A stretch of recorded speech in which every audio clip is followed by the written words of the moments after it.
Que las bendiciones de Jesús puedan acompañarte en este día.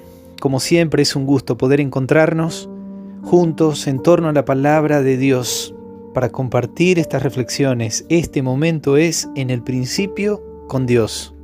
Y yo quiero invitarte que en este momento que vamos a compartir su palabra pueda ser un momento especial para ti. Como cada vez que puedes abrir la Biblia, cada vez que puedes escuchar su santa palabra, que pueda ser un momento de adoración, que puedas permitirle al Espíritu Santo que guíe tu mente, que quite todo prejuicio, pero que a la vez te dé un corazón dispuesto, humilde y sincero para recibir ese mensaje del cielo, para poder vivirlo y para que tu fe se pueda fortalecer cada día.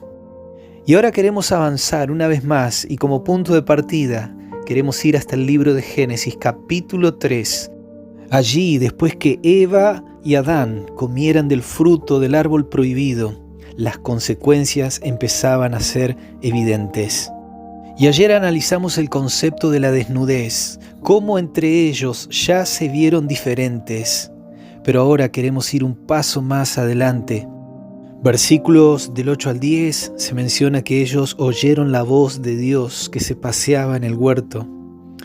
Y el hombre y su mujer se escondieron de la presencia de Dios entre los árboles del huerto. Mas Jehová Dios llamó al hombre y le dijo: ¿Dónde estás tú? Y él respondió: Oí tu voz en el huerto y tuve miedo porque estaba desnudo y me escondí. Y en estos versículos tenemos varios conceptos, varias ideas para analizar. La primera de ellas es que tanto Adán como Eva se escondieron. Segunda idea, la presencia de Dios.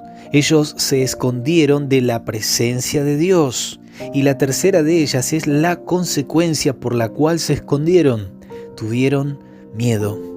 Tanto Adán como Eva, cuando fueron creados, se deleitaban en estar en comunión con su Padre, con su Creador. Ellos estaban en la presencia del mismo Dios. Pero ahora el pecado había producido de que ellos ya no pudieran estar en esa presencia. El temor se había apoderado de ellos, una emoción que era extraña para ellos, un sentimiento que no era natural en un mundo creado perfecto por Dios, sino que era consecuencia del pecado, de la rebelión. Y esta experiencia negativa, esta emoción del temor, del miedo que sintió Adán y Eva, Dios mediante la queremos analizar en una reflexión posterior. Yo quisiera que nos podamos enfocar en que el hombre ya no podía estar en esa presencia divina. La actitud de ellos fue esconderse. El pecado había hecho una división entre el hombre y Dios. Allí el profeta Isaías, verso 59, versos 1 y 2, dice que la mano de Dios no se ha acortado para salvar, ni se agravó su oído para no oír. Y el versículo 2 dice: son vuestras iniquidades las que han hecho una división entre ustedes y Dios. Son vuestros pecados lo que han hecho que el rostro de Dios se haya ocultado de vosotros para no oír. Eso significa de que Dios siempre está con deseos de estar cerca del hombre, lo cual implica que también Él está dispuesto a escucharlo. Pero el problema es que el hombre, el ser humano, cada uno de nosotros, cuando permitimos que el pecado, la iniquidad, la transgresión esté en nuestra vida, eso nos impide acercarnos a la presencia de Dios y nos escondemos. Nos escondemos detrás de nuestros prejuicios, nos escondemos detrás de nuestras obligaciones, nos escondemos detrás del no tengo tiempo para buscar a Dios, no tengo tiempo para leer la Biblia, no tengo tiempo para orar.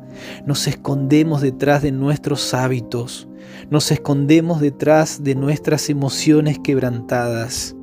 Y aún en ocasiones tenemos temor de Dios porque tenemos conceptos equivocados acerca de quién Él es y cómo es su carácter. Y tal es así que pretendemos escondernos de Dios. Y digo pretendemos porque cuando entendemos de que eso es imposible, vamos a entender nuestra triste realidad. El salmista dice en el Salmo 139, verso 7, ¿a dónde me iré de tu espíritu? ¿Y a dónde huiré de tu presencia? Y manifiesta diferentes alternativas, pero en todas ellas dice que allí está presente Dios. No hay posibilidad de que podamos escondernos de la presencia de Dios, solo que es el pecado el que no nos permite ver claramente a nuestro Padre Celestial, pero Dios está presente. Y mucho más triste es aún que como hijos de Dios, diciendo y confesando de que somos cristianos, podamos tener esa misma actitud de pretender escondernos, de que nuestros temores, de que nuestros conceptos equivocados de ese Dios amoroso no nos permitan ver su presencia. El profeta Daniel en cierta ocasión se menciona allí en el capítulo 10, versículos del 5 al 7, que estando él con otros hermanos judíos, verso 5 dice que alza los ojos y ve un varón vestido de lino. Versículo 6 lo describe. Dice que su cuerpo era como el berilo, como una piedra preciosa. Dice su rostro parecía un relámpago, sus ojos como antorchas de fuego, sus brazos, sus pies como el bronce refulgente. Y el sonido de sus palabras como un estruendo de multitud. Este ser era un ser divino, era Dios, era el mismo Hijo de Dios. Pero en el versículo 7 tristemente dice, solo yo, Daniel, vi aquella visión y no la vieron los hombres que estaban conmigo, sino que se apoderó de ellos un gran temor y huyeron y se escondieron. La pregunta es cuál fue la diferencia para que Daniel pudiera ver al Hijo de Dios y los otros no. Los otros se escondieron, tuvieron temor, lo mismo que Adán y Eva. La diferencia está allí en el versículo 12. Entonces me dijo, ese ser le dijo a Daniel, no temas, porque desde el primer día que dispusiste tu corazón a entender y a humillarte en la presencia de tu Dios, fueron oídas tus palabras y a causa de tus palabras yo he venido. Daniel tiene el privilegio de poder ver al Hijo de Dios, de poder ver aquella visión cuando sus otros hermanos judíos no lo vieron. El temor se apoderó de ellos y se escondieron de esa presencia.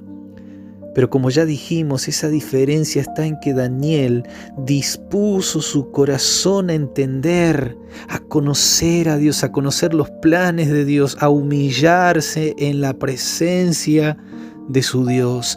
Cada día Daniel iba a la presencia de su Dios en oración. Cada día Daniel iba en búsqueda de los consejos de Dios a través de su palabra. Daniel no permitió en su vida que el pecado, la iniquidad pudieran impedirle estar en la presencia de su Dios. Y Dios se manifestó con revelaciones maravillosas. De la misma manera, mi querido amigo y amiga de Jesús, Dios desea eso para tu vida. Dios anhela como un Padre de amor que tú cada día puedas ir a su presencia, porque necesitamos prepararnos para aquel gran día maravilloso de la segunda venida de nuestro Señor Jesucristo, cuando definitivamente estemos en su presencia maravillosa. Por último, allí en el libro de Apocalipsis capítulo 6, una triste realidad que va a pasar cuando Cristo se manifieste en las nubes de los cielos. Verso 15 en adelante dice que los reyes de la tierra, los grandes, los ricos, los capitanes, los poderosos, todo siervo, todo libre, se escondieron en las cuevas y entre las peñas de los montes, y decían a los montes y a las peñas, caed sobre nosotros y escondednos del rostro de aquel que está sentado sobre el trono y de la ira del Cordero, porque el gran día de su ira ha llegado, ¿y quién podrá sostenerse en pie? Allí se nos presenta una multitud que en el día de la venida del Hijo de Dios pretenderá esconderse de su presencia, pedirá las rocas que caigan sobre ellos, porque para ellos es un día de ira, por razones de que ellos permitieron el pecado en sus vidas. Pero para aquellos que lo esperan, los que como Daniel disponen su corazón cada día para ir a la presencia de Dios, anhelan esa manifestación de su Salvador. Para ellos es un día de gozo, de salvación, de bendición y de encuentro. Yo en este momento quiero animarte e invitarte, a ti que estás escuchando, a que cada día dispongas ese tiempo para estar en la presencia de tu Dios. No te escondas detrás de tus justificaciones. Permite que sea una realidad la presencia de Dios en tu vida y que al venir Jesús puedas estar en pie en su presencia. Que Dios te bendiga, te dejo un fuerte abrazo y Dios mediante nos encontramos mañana para compartir palabra de Dios.